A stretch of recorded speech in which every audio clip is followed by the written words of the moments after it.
Namaskaram, Welcome. Sadhguruji. Thank you so much. Nepali superstar here in southern India, great.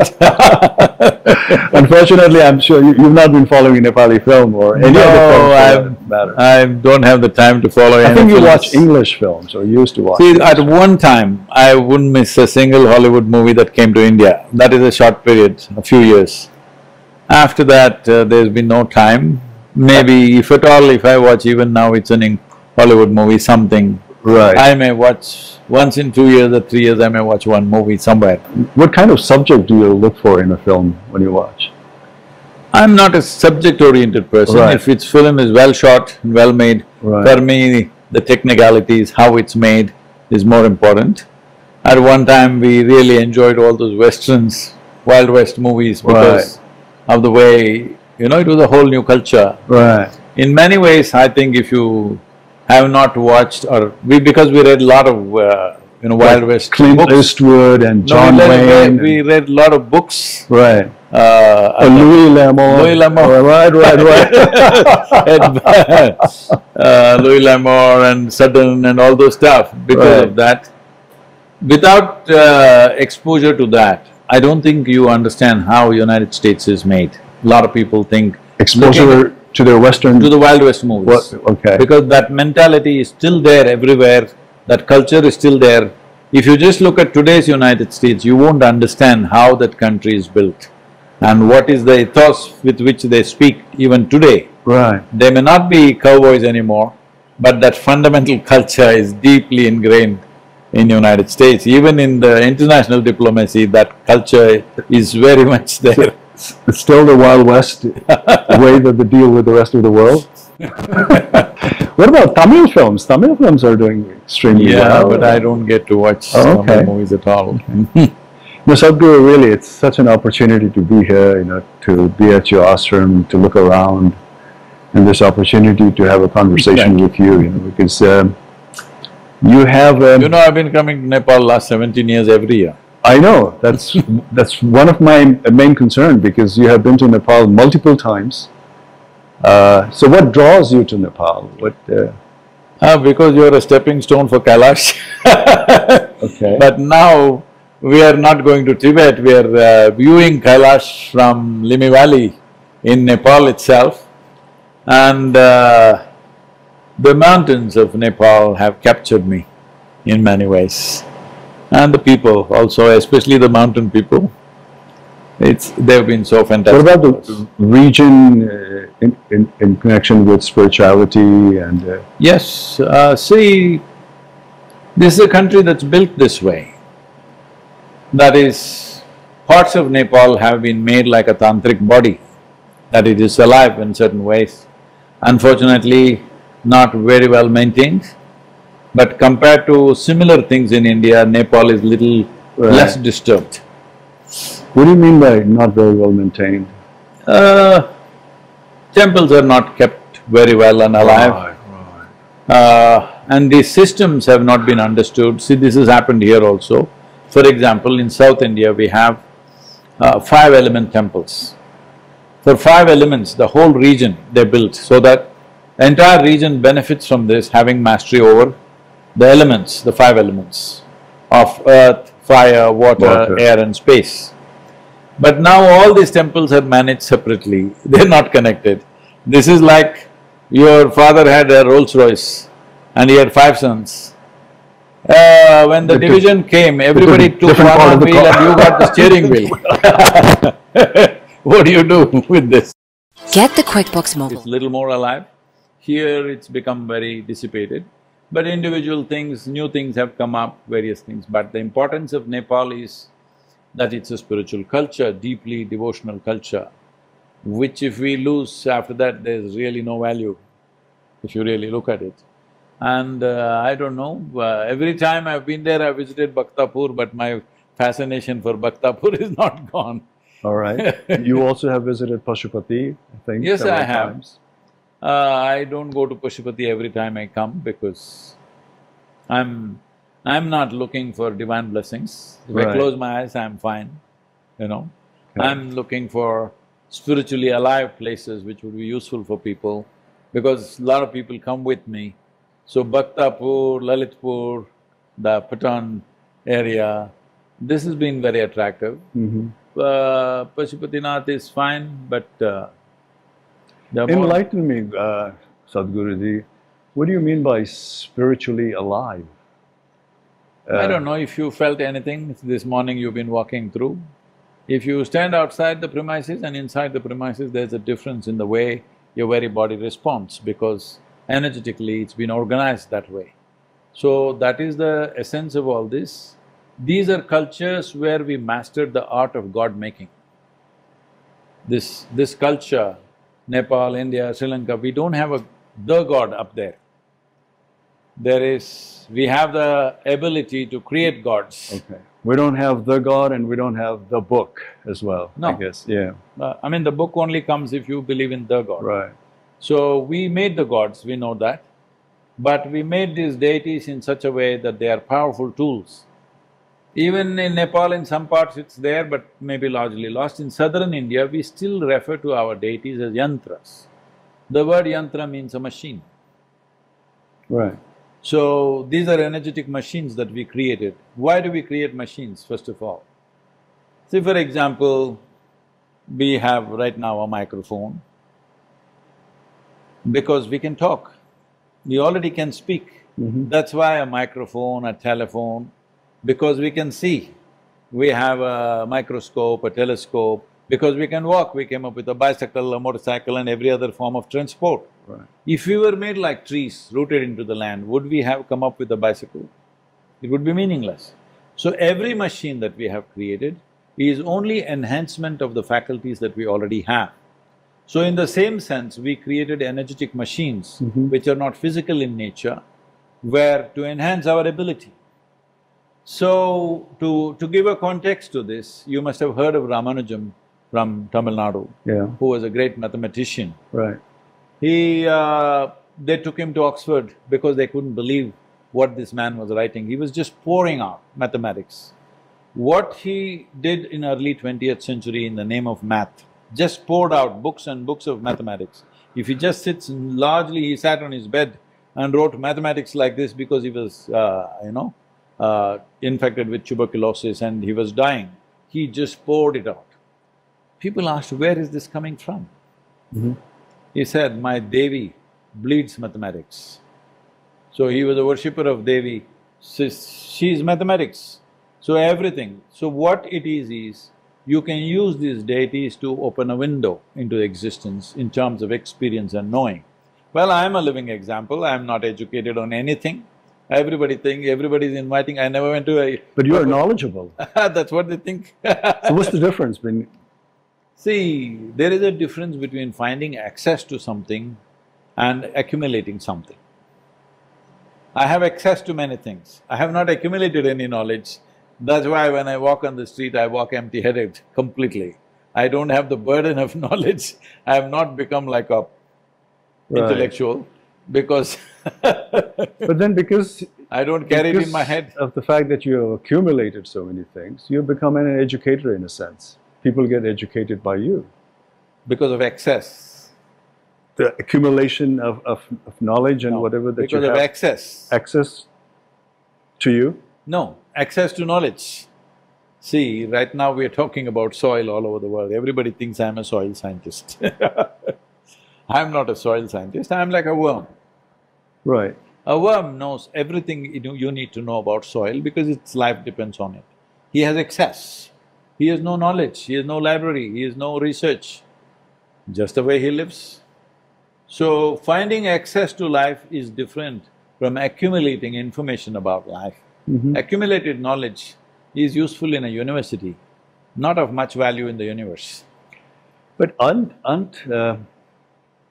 academicians learn what is in somebody's knowledge? See, I'm not against any system of learning process, but if you have a lot of time, when I say lot of time, even if you live very healthy, on this planet they give you 100 years. In that 15, 20, 25 years go in something. So you have effectively 60, 70 years of living. In this, if you have a lot of time, Only miserable people have a lot of time. If you're very joyful, you have very little time. Right, right. Life gets over too soon. Right. But if you have a lot of time, then you can spend time doing academics, accumulation of knowledge, accumulation of things, accumulation of whatever. But Because some you people might think- enjoy that. It might be See, their they do. passion. They do, because they are trying to enhance their life by accumulation. Your accumulations do not, either it's of money or wealth or things or relationships or even knowledge, does not enhance your life in its fundamental way. Right. It only enhances your life in a social context. Right. I must tell you this. Just 5 months ago, before I started the journey, I was in United States. And here there's a young guy who's running around like his tail is on fire. I say, hey, what's the matter with you? He says, Sadhguru, I want to earn $1 billion, $1 billion. I said, you do one thing, come tomorrow morning, I'll give you $1 billion. He said, really? I said, yes, you just come tomorrow morning, I'll give you $1 billion. Then he had, like you, he came with eight of his friends. Right. So I said, see, but these 8 people, I'm going to give all of them $10 billion each.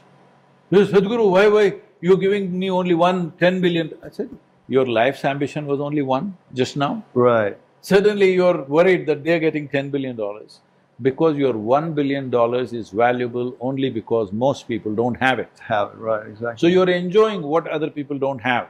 So are That you is saying sickness, isn't basically it? that we are living our life for other people rather than for ourselves? The thing is, people are enjoying other people's failures. Right from your childhood, in your kindergarten itself, your mother or father tells you, you must be number 1. Right. She never asked, what is happening with other children, are they doing well? No. Are you number 1? That means is everybody less than you, that's all the problem is. This is not joy, this is sickness. I enjoy that you have not eaten today, but I've eaten. What is this? This is sickness. But this sickness we are projecting as joy and happiness. What you accumulate enhances you only in a social context, Not for yourself. not in a life context, no. Suppose you have let's say you have $1 trillion. You have everything and no people around. Yeah, what do you do? To show off to. Yes, but see, whether you're rich or poor, you do not know if you are the only person on this planet, all right? Whether you are knowledgeable or not, you do not know if you are the only person on this Correct. planet. But you always know whether you are joyful or miserable, even if you're the only person on this planet. But the human race today, tags importance to winning. They say winning is very important no matter, whatever… That means somebody should be losing. Whatever Then you're you doing. should do one thing. You go and play cricket with the kindergarten children, you will Right. win and win and win, great. Mhm. You just choose such an opponent, you'll always be winning. No, but people are also passionate about winning someone who is expert in that field. Yeah, but little less than them. Their target is always to be above the person who is the best. I know that. They would like to climb Mount Everest, not a local hill. Right. Okay. People always do that. Like if a person has climbed Mount Everest, then the person says, okay, I I've want met people who have to climbed Mount climb Everest. several mountains. I've met a lot of people who climbed mountains, Mount Everest, I'm saying. Right. They said, Sadhguru, I was there for about 12 seconds. I put the flag and I came down. Now I don't know why I did it. When I come for trekking in Nepal, the guy who carries my bag, he's climbed Everest 8 times. 8 times. I said, I have to bow down to you, but you're carrying my bag. So what is there climbing Mount Everest? I can climb any number of times. Don't people need a sense of achievement just to See, be satisfied with what they have achieved or what they have done? all these things are Because happening. basically nothing is permanent. No, no. Nothing is All permanent. these things are happening in pursuit of one's happiness, isn't it? I'm saying, why are you pursuing something that has to happen within you? Where are you trying to get it from? If you're joyful by your own nature, you don't have to prove you're better than anybody else, you're fine the way you are. So in this materialistic world with the concept of wanting to win all the time, wanting to achieve all the time and not going internally, are we a confused lot? Oh, we're pretty screwed up, not confused. So where do you see the humanity going? In which direction? Oh, we're trying to wake them up. Okay. See, you said even in Nepal, I have following because everywhere in the world, youth have taken this up because they suddenly understand this makes sense. But you're advocating people not to be educated. I'm not saying that. Okay. I'm saying education will not enhance you. If you have a passion about a certain subject, you educate yourself, not to prove I got this degree, that degree. What does it mean? You're adding alphabets to your name? What about gaining expertise in certain fields? See, expertise, that's what I said. Having If you your have skill. passion for some subject, Right. go wherever the hell you have to go to get it. Whether it's in a Gurukul or in a university or in some other country, go wherever it is available because you have passion for that. But right now you're going there to get a few alphabets attached to your name because somebody else has less number of alphabets. Right. But they say you need a purpose in life, you know. In order to have a purpose in life, you probably have to pursue… Tell me, what is the One purpose passion of or these the other. mountains? Well, the purpose of this mountain is… To make your life difficult. If it was flat, you could have easily walked. Yeah, but then it has… probably has its own charm and own contribution to the nature and the ecology, which makes people's life a little bit more comfortable if they That you're realize. saying, the mountain never said such a thing. We realize that the mountain has contributed to us a lot without mountain actually knowing that. So, See, when… there have been moments in your life when you're very happy, very joyful, huh? right. Those moments, do you think what is the purpose of life?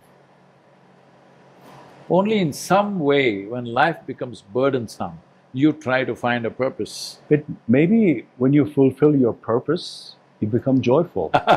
So the joyness is the result of your fulfillment of your no. purpose. No? No. See, Like when you were a child, when I started off a film, my purpose was that my first film should be received well. So I went ahead with that purpose. And when that film was received well, I was joyful. yes, that's fine. But the next film bombs in the in the thing, then you will be miserable, right? Probably I would pursue harder That is fine. to… I'm not against your pursuit. Okay. You went back to your first film, let's go further back. When you are 5 years of age, when you had no achievements of any kind, you were more joyful generally, isn't it? In 24 hours, you knew more moments of joy than you know today. That's true. I mean, ignorance is probably a bliss. No, it's not because of ignorance. You are closer to life then. Now you have misunderstood your psychological process as existential. At that time, your psychological But do you process think was not in significant. today's world that a human being can exist by just not You are thinking, saying I'm not human? thinking about your Are existential… you… are you saying… are you making a statement that I'm not human? You're a special human. You're No. special, and everybody No. doesn't have that kind of an opportunity. See, this is the whole thing. People always think, I keep repeating this to everybody, see, yoga is not about becoming superhuman. It's about realizing being human is super. Now, instead of realizing this, you're trying to do something to make human into a superhuman being. You act, somebody jumps off something, somebody wants money, somebody wants fame, somebody wants power. They are trying to make themselves into something. No, as you are as a human being, if you realize the full potential of what